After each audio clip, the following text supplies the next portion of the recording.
صحابہ کرام کے دور میں ایک صحابی نے دوسرے صحابی کو اپنی کچھ زمین بیچ دی، فروخت کر دی زمین۔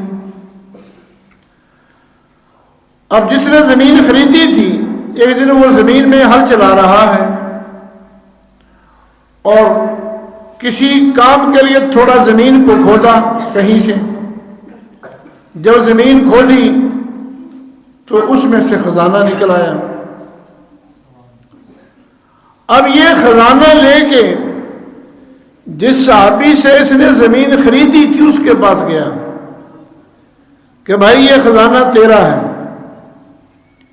اس نے کہا کہ میرا کیسے ہے، میں نے تو تجھے زمین بیچ دی، یہ تیرا ہے۔ اس نے کہا کہ میں نے زمین خریدی ہے، خزانہ نہیں خریدا تھا میں نے تجھ سے، میں نے تو تجھ سے زمین خریدی تھی، یہ خزانہ میں نے تجھ سے نہیں خریدا، اس لیے زمین ٹھیک ہے میری ہے لیکن یہ خزانہ تیرا ہے۔ اب یہ کہتا ہے تیرا ہے، وہ کہتا ہے تیرا ہے۔ آج کل ہر آدمی کہتا ہے یہ میرا ہے، یہ میرا ہے، اب وہ کہتے ہیں نہیں تیرا ہے۔ اب کیس چلا گیا حضرت کعب کے پاس۔ حضرت کعب رضی اللہ تعالیٰ عنہ بہت بڑے صحابی تھے اور سب سے بڑے قاضی تھے۔ جب ان کے پاس قاضی کے پاس کیس گیا تو قاضی حیران بھی ہوا اور خوش بھی ہوا کہ یار یہ مسلمانوں کا معاملہ ہے۔ اب دونوں، زمین خریدنے والا بھی کہتا ہے کہ میرا نہیں ہے، اب زمین بیچنے والا بھی کہتا ہے کہ یہ خزانہ میرا نہیں ہے، وہ کہتا ہے تیرا ہے، وہ کہتا نہیں تیرا ہے۔ اب قاضی صاحب بھی پریشان ہو گئے کہ ان کا فیصلہ کیا کروں۔ پوچھا کہ ان کے گھر کے کسی سے معلوم، تاریخ دے دی کہ کل کو آنا، کل کو تمہارا فیصلہ کریں گے۔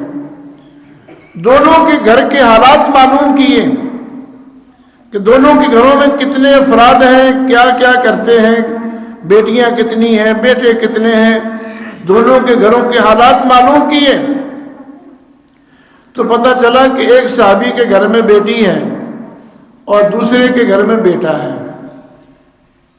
جب صبح کو دونوں تاریخ پر گئے تو قاضی صاحب نے فرمایا کہ بھائی میں جو فیصلہ کروں گا تم دونوں کو منظور ہے؟ کہ جی منظور ہے۔ تو لڑکی والے سے کہا کہ بھائی تیری بیٹی کا نکاح میں نے اس کے بیٹے سے کر دیا، تجھے منظور ہے؟ لڑکی والے نے کہا جی منظور ہے۔ لڑکے والے نے بھی کہا کہ جی منظور ہے۔ جب لڑکی کا، ایک صحابی کی لڑکی دوسرے کا لڑکا، دونوں کا نکاح کر دیا تو فرمایا کہ اب یہ خزانہ جو ہے نا اس بچی کو اور بچے کو ہم نے تحفے میں دے دیا۔